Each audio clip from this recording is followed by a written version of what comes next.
नमस्कार, मैं हूं संजय शर्मा। आप देख रहे हैं 4 PM न्यूज नेटवर्क। चुनाव में उत्तर प्रदेश में करारी हार मिली। लोग कह रहे हैं कि अगर अभी चुनाव हो जाए तो समाजवादी पार्टी प्रचंड बहुमत से सत्ता में आ जाएगी, अखिलेश यादव मुख्यमंत्री बन जाएंगे। भारतीय जनता पार्टी के नेताओं की हवा खराब है। उन्हें समझ नहीं आ रहा है कि देश के सबसे बड़े सूबे में आखिर हुआ तो क्या हुआ। लोग पूछ रहे हैं, मुझसे पूछते हैं लोग कि आपका क्या मानना है, इस करारी हार से योगी आदित्यनाथ खुश हुए होंगे या दुखी हुए होंगे। मतलब कि अगर पूर्ण बहुमत से सरकार आ जाती तो योगी आदित्यनाथ हटा दिए जाते, ऐसी चर्चा है। तो अब जब करारी हार हुई है तो उनको कैसा लगता होगा। तो मैंने ये सारी बातें अभय दुबे जी से पूछी। अब मैं रोज उनके साथ शो करता हूँ। जाने माने पत्रकार हैं, एबीपी चैनल पे आप उनको रोज देखते हैं। बहुत अच्छी किताबें लिखी हैं, बहुत सारी किताबें लिखी हैं, बहुत ज्ञान है। तो मैंने अभय दुबे जी से पूछा कि योगी आदित्यनाथ का रुख क्या रहेगा। किसी की इतनी हिम्मत हो नहीं रही है कि योगी आदित्यनाथ से इस्तीफा मांग लें। कारण ये कि योगी आदित्यनाथ से पूछकर टिकट नहीं दिए गए हैं। भारतीय जनता पार्टी में जो जूतों में दाल बट रही है, संगीत सोम और संजीव बालियान एक दूसरे को निपटाने के लिए किसी भी हद तक जाने को तैयार हैं। बीजेपी के नेता आपस में लड़ रहे हैं, जातियों की लड़ाई सामने आ रही है, पूरी बीजेपी गडमड हो गई है। सरकार और संगठन के बीच में बैठक नहीं हो पा रही। तमाम ऐसी बातें हम लोगों ने आज करी हैं। बहुत अच्छी बातचीत है, पूरी बातचीत सुनिएगा। उससे पहले चैनल को ज्वाइन कीजिएगा, सब्सक्राइब करिएगा। बात सुनने में आपको बहुत मजा आएगा। पूरी बातचीत जरूर सुनिएगा। 4 PM न्यूज नेटवर्क में स्वागत है अभय दुबे जी आपका। जी, उत्तर प्रदेश की हार भारतीय जनता पार्टी को हजम नहीं हो रही है। जी, बार-बार आ रहा है कि समीक्षा बनेगी, समीक्षा कमेटी होगी, फिर 25 जून तक वो रिपोर्ट देगी, प्रदेश अध्यक्ष तैयार करेंगे। प्रदेश जी। अध्यक्ष बेचारे कुछ सवालों के घेरे में हैं। भूपेंद्र चौधरी जी अपने इलाके में कुछ खास नहीं कर पाए। उन्हीं हुँ, के इलाके में बीजेपी हारी और बहुत लोग कह रहे हैं कि पूर्वांचल में जो गत बनी है बीजेपी की, भूपेंद्र चौधरी जिम्मेदार हैं, गए नहीं है पूर्वांचल के कई जिलों में, ऐसे लोग बता रहे हैं। कार्यकर्ताओं से संवाद ही नहीं है और फिर वो उसपे पंचायत की अयोध्या क्यों हारे। सबसे बड़ा डर तो इनको ये दुःख ये है कि हिंदू राजनीति करते हैं। 3 सबसे बड़े स्थान, अयोध्या, बनारस, मथुरा। बनारस में प्रधानमंत्री का ये हाल हुआ कि 2-3 राउंड में हार रहे थे और मार्जिन 3 लाख से ज़्यादा का कम हो गया उनका। अयोध्या हार गए और मथुरा में भी जीत का प्रतिशत कम हो गया। तो आप जिस चीज़ के मास्टर माने जाते हैं हिंदू राजनीति के, वहीं आप फ्लॉप हो गए। और उसपे अब ये कि समीक्षा बनेगी। क्या आपको क्या लगता है बीजेपी पे उत्तर प्रदेश की जो करारी हार हुई है, इसका क्या-क्या असर पड़ेगा और क्या-क्या असर देखने को मिलेगा? देखिए, ये इस पराजय का जो भारतीय जनता पार्टी पे असर हुआ है, वो तो उसका किरदार राष्ट्रीय है। हम लोग उत्तर प्रदेश के ऊपर खास तौर से बात कर लेंगे, लेकिन भारतीय जनता पार्टी की जो विभिन्न सरकारें हैं वो सब इस बात को लेके सकपकाई हुई हैं। जहाँ चुनाव जीत गए हैं, वहाँ भी वो लोग अंदेशों में घिर गए हैं कि पता नहीं क्या असर है। सबसे अच्छे परिणाम भारतीय जनता पार्टी के गुजरात में रहे हैं, मध्य प्रदेश में रहे हैं, छत्तीसगढ़ और उत्तराखंड में रहे हैं। बाकी सब जगह पे तो सारे परिणाम जो हैं, वो सांसद में हैं। अब जैसे आप महाराष्ट्र को लीजिए, महाराष्ट्र में अभी चुनाव होने वाला है, अक्टूबर में चुनाव होने वाला है। बहुत दिन नहीं रह गए हैं महाराष्ट्र में चुनाव के। सबसे ज़्यादा अगर कोई सरकार संकट में है, तो वो महाराष्ट्र की सरकार संकट में है, घबराई हुई है, सकपकाई हुई है। एक बहुत बड़ा प्रोजेक्ट था इस सरकार का, जिसको कहते थे Nagpur Goa greenfield highway project. ये 80,000 करोड़ रुपए का प्रोजेक्ट था। 80,000 करोड़ रुपए का प्रोजेक्ट था, 802 किलोमीटर लंबा हाईवे बनना था। तो जब से 2 साल पहले 2022 में इस हाईवे के लिए ठेके-वेके उठाने शुरू किए गए थे। जैसे ही ठेके उठाने शुरू हुए, वैसे ही जहाँ-जहाँ से वो हाईवे गुज़रना था, वहाँ-वहाँ के गाँव के किसानों ने प्रतिरोध करना शुरू कर दिया। जुलूस निकलने लगे, प्रतिवेदन दिए जाने लगे, धरने वगैरह होने लगे, आंदोलन होने लगे और व्यक्तिगत रूप से भी जो लोग विस्थापित हो रहे थे, एक सड़क बनती है तो बहुत लोग विस्थापित होते हैं, बड़ी सड़क बनती है तो। तो उन लोगों ने भी प्रतिरोध करना शुरू किया, लेकिन सरकार के कानों पे जूं नहीं रेंगी। 2 साल तक वो उसकी तमाम कार्रवाई, ठेके उठाना वगैरह-वगैरह ये सारी कार्रवाई चलती रही। लेकिन अब जैसे ही मतदाताओं ने इस सरकार को उठा के पटका, वैसे ही पहला काम इस सरकार ने ये किया कि उस प्रोजेक्ट को रोक दिया है और बाकायदा जो सरकारी आदेश आया है, वो ये आया है कि जब तक अगला अगले 3-4 महीने तक एक भी ज़मीन अधिग्रहित नहीं की जाएगी। ज़मीन का अधिग्रहण रोक दिया जाए और नई सरकार जब अक्टूबर के बाद आएगी, तब वो तय करेगी इस प्रोजेक्ट के बारे में कि ये प्रोजेक्ट आगे चलेगा या नहीं चलेगा। अब आप इससे अंदाज लगाइए कि मतदाताओं की मार क्या होती है। ये लोग वो लोग हैं, जब विपक्ष कहता था कि अग्निवीर की आलोचना करता था कि ये ठीक नहीं है योजना, इससे आप नौजवानों का उपहास कर रहे हैं और उनको आप एक तरह से एक बेरोजगारी के एक दौर से निकालकर दूसरे बेरोजगारी के दौर में धकेल धकेल रहे हैं, इससे नौजवानों में बड़ी निराशा फैलेगी, तो उनकी बात पे कोई कान नहीं देता था और कहता था ये तो मिलिट्री फौज ने खुद ही प्रस्ताव रखा है, आप फौज का अपमान कर रहे हैं, फौज क्या अपने हित को नहीं समझती है, इस तरह की बात की जा रही थी। अब क्या है, अब सब लोग लगे हुए हैं कि किस तरीके से अग्निवीर योजना को बिना खारिज किए हुए उसके अंदर कुछ परिवर्तन किए जाएं ताकि उसके उसके खिलाफ जो असंतोष है वो असंतोष कम हो।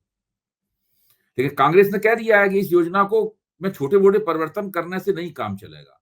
इस योजना को पूरी तरीके से खारिज करना पड़ेगा और जो भी फौज में आएगा, वो फुल कमीशन पर आएगा। ये सब जो आधा-अधूरा कमीशन है, ये नहीं आएगा।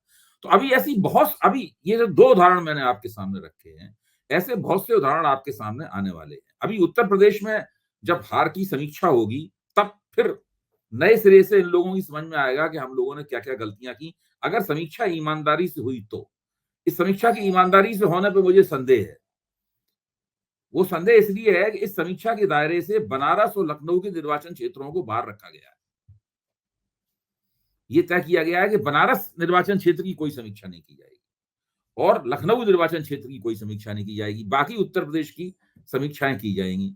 जो पार्टी अध्यक्ष हैं भूपेंद्र चौधरी, उनसे कहा गया है कि आप अयोध्या जाइए समीक्षा करने के लिए और आप अमेठी जाइए समीक्षा करने के लिए। पार्टी के जो संगठन मंत्री हैं, क्या नाम है उनका, मैं नाम भूला हूं, धर्मपाल सिंह, ये जाहिर है कि राष्ट्रीय स्वयंसेवक संघ से आए आए होंगे, तो उनको रायबरेली की समीक्षा करने की जिम्मेदारी दी गई है। तो इस तरह से बड़े-बड़े जो पदाधिकारी हैं, उनको प्रमुख निर्वाचन क्षेत्रों की समीक्षा करने की जिम्मेदारी दी गई है और बाकी सब लोग जितने भी पदाधिकारी हैं और स्थानीय लोगों से मिलजुल कर उनकी समीक्षा करेंगे। अब समीक्षा में जो सवाल पूछे गए हैं, यानी जो एक प्रश्नावली तैयार की गई है, उस प्रश्नावली के ऊपर भी गौर करने की जरूरत है। उस प्रश्नावली समझ में आता है कि दरअसल ये लोग जानना क्या चाहते हैं। ये लोग जानना क्या चाहते हैं। इस प्रश्नावली के जो बहुत महत्वपूर्ण सवाल है, वो ये है कि क्या केंद्र सरकार और राज्य सरकार के निर्णयों का इस पराजय में क्या योगदान है? पूछा जाएगा केंद्र सरकार / राज्य सरकार के निर्णयों का इस पराजय में क्या योगदान है। एक प्रश्न ये है कि रणनीति के धरातल पर कौन-कौन सी विफलताएं हुई। रणनीति के धरातल पर कौन-कौन सी विफलताएं हुई। एक ये सवाल है कि जो पार्टी कार्यकर्ता थे, वो जमीन से जुड़े हुए थे या नहीं जुड़े हुए थे। इसी तरीके से जो उम्मीदवार थे, वो जमीन से जुड़े हुए थे या नहीं जुड़े हुए थे। फिर दूसरा एक बहुत महत्वपूर्ण सवाल यह है कि पार्टी के नेता जनता के बीच में कैसे जाते थे और वो विभिन्न जातियों और विभिन्न समुदायों से उनके ताल्लुकात किस तरह के थे। फिर एक सवाल ये है कि जिन बिरादरियों के वोटर भाजपा से अलग हटे हैं, तो पता लगाया जाए वो क्यों अलग हटे हैं और हिंदू समाज जाति के आधार पर क्यों बंट गया। अब ये जो प्रश्न है कि हिंदू समाज जाति के आधार पर क्यों बंट गया, ये एक ऐसा सवाल है जो कि एक विचारधारात्मक सवाल है। विचारधारा के लिहाज से भारतीय जनता पार्टी और राष्ट्रीय स्वयंसेवक संघ ये मानता है कि पूरा हिंदू समाज जातियों में बटा तो है, लेकिन उसकी जो हिंदू पहचान है, हिंदू आत्म पहचान है, वो बहुत ऊंची आत्म पहचान है। जाति का असर उसके नीचे दब जाता है। हर आदमी पहले अपने आप को हिंदू मानता है, फिर अपने आप को अपनी जाति का सदस्य मानता है। लेकिन यहाँ चुनाव में देखा गया कि उसने अपने आप को हिंदू बाद में माना और जाति का सदस्य बाद में माना। अब इसके अंदर एक लोचा है इस पूरे मामले के अंदर। किस आधार पे आपने सोचा कि पहले वो अपने आप को हिंदू मानता था, बाद में जाति का सदस्य मानता था, और अब किस आधार पे सोच रहे हैं कि पहले उसने अपने आप को जाति का सदस्य मान लिया, हिंदू पहचान को दूसरे नंबर पर रखा। क्या जब भाजपा के खिलाफ ये लोग वोट दे रहे थे तो अपने आप को हिंदू नहीं मान रहे थे? क्या केवल भाजपा को वोट देने से ही कोई व्यक्ति अपने आप को हिंदू मानता है? जब तक वो भाजपा को वोट नहीं देगा तब तक वो हिंदू नहीं होगा। यानी हिंदू होने की पुख्ता पहचान क्या भारतीय जनता पार्टी को वोट देना है? यही वो विचार है जो इन लोगों को, अयोध्या के मतदाताओं को गाली देने की तरफ ले जाता है। यही वो विचार है जो इन लोगों को मजबूर करता है कि ये कहें कि हिंदुओं ने हिंदुओं को हराया। तो ये कहां से, ये बात आती कहां से? मैं इस बात का मतलब, ये इस प्रश्नावली से ये जाहिर होता है कि ये बात आती कहां से। अच्छा, अब फिर ये एक बहुत महत्वपूर्ण विचारधारात्मक सवाल थे जो मैंने आपके सामने रखे। दूसरे सवाल वो ही है कि भाई जो संसाधन थे वो उन संसाधनों का ठीक से इस्तेमाल हुआ कि नहीं हुआ, जो प्रचार सामग्री थी उसका ठीक से इस्तेमाल हुआ कि नहीं हुआ, जो विभिन्न संगठन थे और उनके साथ उम्मीदवारों का समन्वय किस तरीके का था, और जो लीडर लोग आते थे, नेता लोग आते थे, उन नेता लोगों का दौरा और वो उसकी क्या उनकी दरअसल गतिविधियां किस तरह की होती थी, बूथ मैनेजमेंट जो प्रबंधन था, पन्ना प्रमुख वगैरह इस तमाम चर्चाएं होती रहती हैं, फिक्रेबाजी होती है, बूथ मैनेजमेंट कैसा था। फिर ऐसा क्यों हुआ कि विधानसभा चुनाव में जो वोट पड़े थे, वो वोट जो है वो लोकसभा चुनाव में कम हो गए। न केवल वो कम हुए बल्कि वो विपक्ष को चले गए, यानी स्विंग में बदल गए। स्विंग का मतलब केवल ये नहीं होता कि आपके वोट कम हुए, स्विंग का मतलब हुआ कि जितने वोट आपके कम हुए उतने वोट विपक्ष के बढ़ गए, ये होता है स्विंग। वरना आपके वोट भी कम हो सकते हैं, हो सकता है विपक्ष को भी वोट पूरे ना मिले, वोट इधर उधर बिखर जाएं, कोई और ले जाए वोट, या वोट घर पे बैठा रहे, मतलब आपका जो प्रमुख विपक्षी दल है उसको वोट मिले। ये तो बाकायदा उत्तर प्रदेश में तो स्विंग हुआ है, यानी भाजपा के वोट कम हुए हैं, उसी अनुपात में इंडिया गठबंधन के वोट बढ़ गए हैं। तो एक ये बहुत महत्वपूर्ण सवाल है। उसके बाद में अपोजिशन ने जो भाजपा के खिलाफ एक नैरेटिव बनाया, जो एक कहानी बनाई थी, वो कहानी, उस कहानी का असर क्या हुआ। फिर अपोजिशन के उम्मीदवार किस तरीके से अपना काम कर रहे थे, इसकी पूछताछ की गई है कि विपक्ष के उम्मीदवार किस तरीके से अपना काम कर रहे थे, और उन्होंने उनके पास संसाधन कितने थे, कहां से आए उनके पास संसाधन, वो अपने संसाधनों का इस्तेमाल कैसे कर रहे थे। और आखिरी सवाल यही है कि संविधान और रिजर्वेशन के सवाल का पूरी मुहिम के ऊपर क्या असर पड़ा। तो आप इससे अंदाजा लगाइए कि उत्तर प्रदेश में भारतीय जनता पार्टी के रणनीतिकार, भारतीय जनता पार्टी के नेता कहां खड़े हुए हैं। आज तक देखिए 4 तारीख को नतीजे आए थे और आज तारीख है 19, यानी पूरे 15 दिन हो चुके हैं। इन पूरे 15 दिन में उत्तर प्रदेश के अंदर सरकार के साथ में पार्टी की कोई बैठक नहीं हुई है। सरकार और पार्टी की कोई बैठक नहीं हुई है। पार्टी की संघ के साथ कोई बैठक नहीं हुई है। केवल मुख्यमंत्री की सरसंघ चालक से गोरखपुर में 2 बैठकें हुई हैं, आधे आधे घंटे की कमरा बंद बैठकें हुई हैं। लेकिन कोई औपचारिक बैठक संघ और पार्टी के बीच में हुई हो, वो नहीं हुई है। संघ और पार्टी और सरकार के बीच में वो नहीं हुई है, और केंद्र सरकार या राज्य सरकार के बीच में हुई हो, वो कोई नहीं हुई। समझा ये जाता है कि जब ये 26 जून को ये सब लोग अपने अपने लिफाफे में ये सब रिपोर्ट अपनी सौंप देंगे और आ जाएंगी रिपोर्ट, और उन सब रिपोर्ट का अध्ययन कर लिया जाएगा। अध्ययन करने के बाद एक मिली-जुली रिपोर्ट, एक उसका सार तत्व तो तैयार कर लिया जाएगा। उसके बाद संघ के साथ ये लोग बैठक करेंगे, उसके बाद दिल्ली में आकर केंद्र सरकार के साथ, केंद्रीय पार्टी संगठन जो है उसके साथ भी बैठक होगी, और फिर सरकार के साथ भी पार्टी का इंटरेक्शन होगा। इस प्रकार की इनकी योजना है।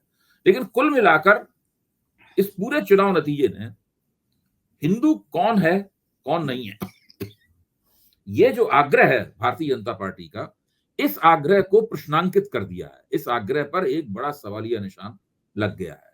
और वो चूंकि ये तो उनका विचारधारात्मक आग्रह है जो 100 साल से जारी किए हुए, जिसको भी किसी कीमत पर नहीं बदलेंगे। वो कितना भी चुनाव हार जाए, जीत जाए, कुछ नहीं, वो तो उनका आग्रह वही रहेगा। तो अब यही सवाल है, आखिरकार ऐसा कौन सा समय था जब हिंदू समाज जातियों में बटा हुआ नहीं था। हिंदू समाज तो हमेशा जातियों में बटा हुआ है, और राष्ट्रीय स्वयंसेवक संघ या हिंदुत्ववादी संगठन जाति को तोड़ने का कोई प्रोग्राम नहीं चलाते हैं। जिस तरह अंबेडकर ने जाति को तोड़ने का प्रोग्राम चलाया था किसी जमाने में, सावरकर ने भी जाति को तोड़ने का प्रोग्राम चलाया था, इसलिए सावरकर को ये लोग नापसंद करते हैं। या मान लीजिए समाजवादियों ने जाति तोड़ो कार्यक्रम चलाया था, बहुत सारे समाज सुधारकों ने जाति तोड़ो कार्यक्रम चलाया था। राष्ट्रीय स्वयंसेवक संघ जातियों के खिलाफ कोई भी जंग करने के लिए तैयार नहीं है। बाकायदा घोषणा पूर्वक कहता है कि हम जातियों में बंटने के बहुत कायल नहीं है, लेकिन हम समाज सुधार करने वाले संगठन नहीं है। इसलिए जब आप शाखा में आएंगे 1 घंटे की, उस वक्त आपको अपनी जाति बाहर रख के आनी पड़ेगी। शाखा में आकर आप ये दावा नहीं कर सकते कि आप ब्राह्मण हैं इसलिए आप दलित के साथ में ध्वज प्रणाम नहीं करेंगे या कबड्डी नहीं खेलेंगे, वो नहीं कर सकते आप। लेकिन जब आप 1 घंटे की शाखा के बाहर जाएंगे, तब आप अपनी जाति में फिर चले जाएंगे, और फिर अपने समाज का, अपने परिवार का, अपनी बेटी शादी ब्याह का, इन सब का काम अपनी जाति के नियमों के मुताबिक करने के लिए आप स्वतंत्र होंगे। तो इस तरीके से राष्ट्रीय स्वयंसेवक संघ जो है ना, एक तरह की दोहरी चेतना बनाता है। वो एक ऐसी चेतना को जन्म देता है जो दोहरी चेतना है। इसमें व्यक्ति अपनी जाति में भी रहता है और संघ का काम करते समय उससे उम्मीद की जाती है कि वो जाति से प्रभावित नहीं होगा। तो ऐसा कभी कभी हो सकता है कि ऐसा हो कि वो संघ का काम करते समय या पार्टी काम करते समय जाति से प्रभावित ना हो, लेकिन ये एक ऐसी चेतना है, इसमें जाति की चेतना हमेशा उसको कैंसिल करती रहती है, उस आग्रह को, और वो लगातार मतलब एक अंतर्विरोध से ग्रस्त रहता है हमेशा। देखो ठीक है, लेकिन संघ कैसे करेगा? क्योंकि संघ में तो एक बार छोड़ दीजिए तो संघ प्रमुख हमेशा ब्राह्मण ही होता है। तो वो तो ये भी तो परिपाटी है कि रज्जू भैया को छोड़ दीजिए, तो एक जी श्रृंखला शुरू हुई है, वो आज तक चली आ रही है कि जो ब्राह्मण होगा वही संघ प्रमुख होगा, तो वो जाति से बाहर कहाँ है? नहीं, देखिए बात आपकी सही है। रज्जू भैया एक अपवाद थे, वो राजपूत जाति से आए थे, बाकी सब लोग ब्राह्मण ही होते हैं। लेकिन ऐसा एक परंपरा ही है, लेकिन ऐसा कोई लिखित नियम नहीं है संघ में कि ब्राह्मण ही होगा। अगर लिखित नियम होता तो रज्जू भैया भी नहीं बन पाते। असल में है क्या, आप कम्युनिस्ट पार्टियों में जाए तो वहां देखेंगे ज्यादातर जनरल सेक्रेटरी सब नेता जो है वो ब्राह्मण ही होते हैं कम्युनिस्ट पार्टी के। चार मजूमदार भी ब्राह्मण थे, नंबूद्रीपाद भी ब्राह्मण थे, रणदेवे भी ब्राह्मण थे, पीसी जोशी भी ब्राह्मण थे, सब लोग ब्राह्मण ही होते हैं वहां पर। हालांकि वो लोग ब्राह्मण जाति को नहीं मानते। तो जो ब्राह्मणों की समाज में स्थिति है उसमें आमतौर पर पार्टियों के का नेतृत्व जो है, वो संगठनों का नेतृत्व ब्राह्मणों के हाथ में चला जाता है, लेकिन नहीं भी जाता है। मैं ये नहीं मानता हूं कि सारे लोग ब्राह्मण ही हैं उसके अंदर, लेकिन यहाँ पे एक और बात है। भारतीय जनता पार्टी ऊपर से तो ये कहती है कि वो सभी पार्टियों को, सभी जातियों को एक लेवल पॉलिटिक्स में एक लेवल प्लेइंग फील्ड देने को तैयार है। राजनीति में एक समान धरातल, समान अवसर सबको देगी। लेकिन ये दिखाई पड़ा है, इस लोकसभा चुनाव में भी दिखाई पड़ा है, उत्तर प्रदेश विधानसभा में जिस तरीके से जातियों का बंटवारा है विधायकों के बीच में, उससे भी नजर में आता है। और जिस तरह से भाजपा ने इस बार टिकट बांटे हैं, उससे भी स्पष्ट होता है कि कुल मिलाकर यहाँ प्राथमिकता घोषित रूप से अघोषित रूप से ब्राह्मण बनिया ठाकुर को ही मिल जाती है। तो इस बार दलितों को और पिछड़ों को ये लगा है कि ये पार्टी कहती कुछ भी रहे, लेकिन है ये मुख्य तौर पर ब्राह्मण बनिया पार्टी। बिहार में इसने कोशिश करके, तिकड़म करके, प्रचार करके, तरह तरह की लफाजियां करके इस छवि से मुक्ति पाने की कोशिश की है, और कई जगह इस कोशिश में वो काफी हद तक कामयाब भी हुई है। लेकिन जैसे ही आप ऊपर की परत कुरेदते हैं और अंदर झांक के देखते हैं, तो आपको ये एक ब्राह्मण बनिया पार्टी ही दिखाई पड़ती है। एक जमाने में कहा जाता था उत्तर प्रदेश में कि ये जनसंघ जो है वो कम तौलने वालों की पार्टी है, यानी दुकानदारों की, कम तौलने वालों की पार्टी, ये बोला जाता था। फिर धीरे धीरे ये ब्राह्मण बनिया पार्टी के तौर पर हुए, लेकिन अब उसमें चूंकि पिछड़ों के वोट भी जुड़ गए। इस बार देखिए, उन पिछड़े समुदायों ने जो हमेशा भारतीय जनता पार्टी को वोट देते थे, खासतौर से लोधियों ने भाजपा को वोट नहीं दिए। इसी तरीके से पासियों ने भाजपा को वोट नहीं दिए हैं। पासी लोग हमेशा, चूंकि जाटवों से उनका की प्रतियोगिता चलती थी, और खटीकों के बारे में मुझे ठीक से जानकारी नहीं, और डेटा भी आएगा निकल के, उससे भी मालूम होगा कि जो गैर जाटव दलित हैं उनके वोट कहाँ गए। उसमें पासियों के वोट तो काफी बड़े, जाटवों के बाद उत्तर प्रदेश में पासियों की संख्या सबसे ज्यादा है, वो तो भाजपा के खिलाफ वोट गए। लेकिन एक इस बीच में किसी की इतनी हिम्मत ये नहीं पड़ी कि वो योगी आदित्यनाथ का इस्तीफा मांग ले। इतनी करारी हार या मुख्यमंत्री हैं वो, किसी भी नीचे से ऊपर तक के लोगों ने, किसी ने इस्तीफा तो तब मांगते, पहली इस्तीफा तो तब मांगते जबकि हार के कारण स्पष्ट होते या किसी के ऊपर आरोप लगाया जा सकता। मेरी अपनी समझ ये है कि उत्तर प्रदेश में छोटे स्तर के कार्यकर्ता से लेकर और बड़े स्तर तक, उसमें मुख्यमंत्री भी शामिल है, संगठन द्वारा गया महामंत्री भी शामिल है, राष्ट्रीय स्वयंसेवक संघ के स्वयंसेवक भी शामिल है, प्रचारक भी शामिल है, और उत्तर प्रदेश से जो सांसद है नरेंद्र मोदी वो भी शामिल है, और राजनाथ सिंह सब शामिल है उसके। ये सब लोग इस हार के अंदर सहभागी हैं। इसको अंग्रेजी में कॉम्प्लिसिटी कहते हैं, यानी सह अपराधिता बोलते हैं। सब लोग इसके अंदर सहभागी हैं, सबने किसी ना किसी रूप में अपना योगदान दिया है। अब देखना यह है कि इसमें बड़ा और निर्णायक योगदान किसका है। बड़ा और निर्णायक योगदान खोजना है इन लोगों को, और जिस तरह की उन्होंने प्रश्नावली बनाई है उससे मुझे नहीं लगता कि वो खोज पाएंगे बड़ा और निर्णायक योगदान किसका है। लेकिन कैसे कर पाएंगे? अभी भी लड़ाई शांत नहीं हो रही। संगीत बाल्यान और संगीत सोम एक दूसरे पे डंडा लेके तुले हुए हैं, एक दूसरे की शीशा लेकर कर रहे हैं। संगीत सोम ने तो बाल्यान के मंत्री रहते हुए ऑस्ट्रेलिया में करोड़ों अरबों के निवेश की कागजात सामने रखवा दिया लोगों से कि मंत्री जी रहते हुए उन्होंने कितना पैसा ऑस्ट्रेलिया में भेजा, वहाँ कहाँ-कहाँ ज़मीन खरीदी, इस तरह के आरोप जन चर्चा में आ गए हैं पूरे पश्चिमी उत्तर प्रदेश में। कोई भी बड़ा पदाधिकारी दोनों की लड़ाई शांत नहीं करा पा रहा। तो जब भारतीय जनता पार्टी के आपस में नेताओं के बीच में ही सिर फुटबॉल जारी है और बाल्यान की सब करतूतें सामने आ रही हैं कि बाल्यान ने क्या-क्या खेल किए, तो अभी तक बाल्यान को टाइट नहीं किया गया, बाल्यान को पार्टी से नहीं निकाला गया, बल्कि बाल्यान कह रहा है संगीत सोम को निकालो, संगीत सोम कह रहे हैं बाल्यान को निकालो। ये लड़ाइयाँ तो अब ओपन हो गई हैं, सड़क देखिए, पे आ रही ये लड़ाई देखिए, अभी तो ये लड़ाई कुछ भी नहीं है, जो होने वाला है उसके मुताबिक। जब ये रिपोर्ट जाएगी, यानी जब रिपोर्ट जाएगी और लोगों को ज़िम्मेदार ठहराने की, या तो किसी को ज़िम्मेदार नहीं ठहराया जाएगा, सब हाँ। लीपापोती हो जाएगी।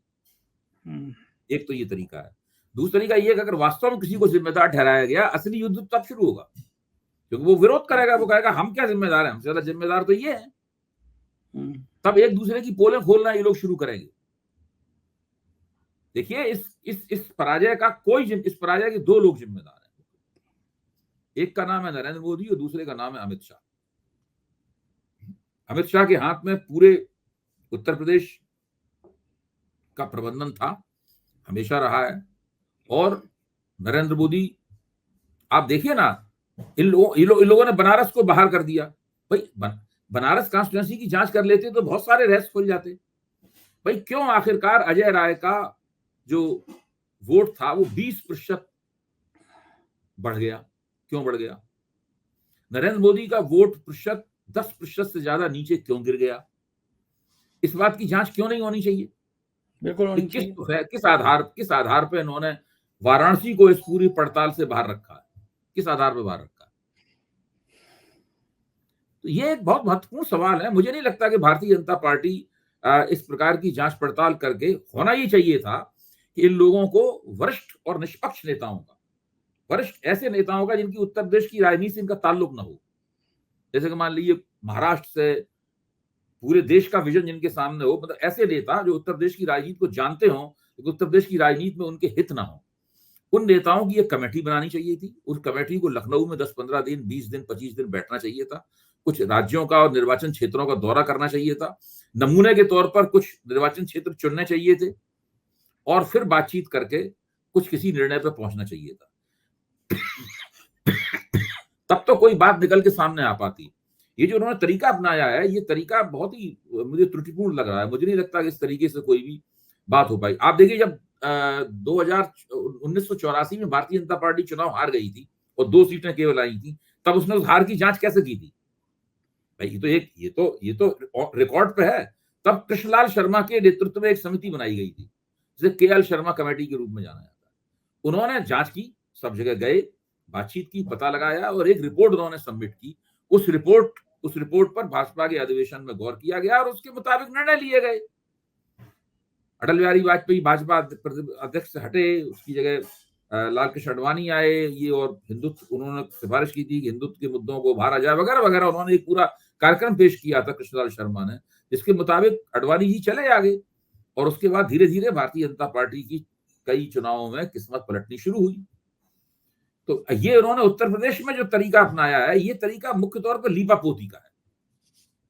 सही बात है। लोग ये जानना चाहते हैं कि जो और उत्तर प्रदेश लीपापोती करना उनके लिए इसलिए अनिवार्य है क्योंकि वो चाहते नहीं है कि असली बात निकल के आए।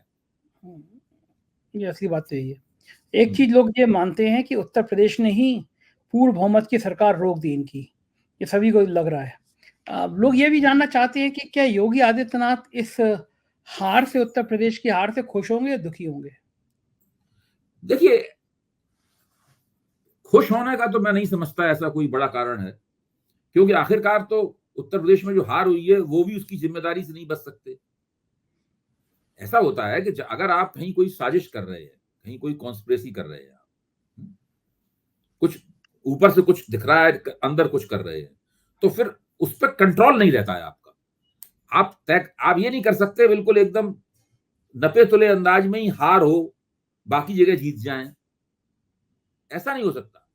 एकाध निर्वाचन क्षेत्र में ये खेल हो सकता है, लेकिन पूरे इतने बड़े प्रदेश में ये खेल नहीं हो सकता। ऐसा खेल करने की कोशिश की नवीन पटनायक ने उड़ीसा में, कि भाई भाजपा ज्यादा सीटें लोकसभा की जीत जाए, हम ज्यादा सीटें विधानसभा की जीत जाए।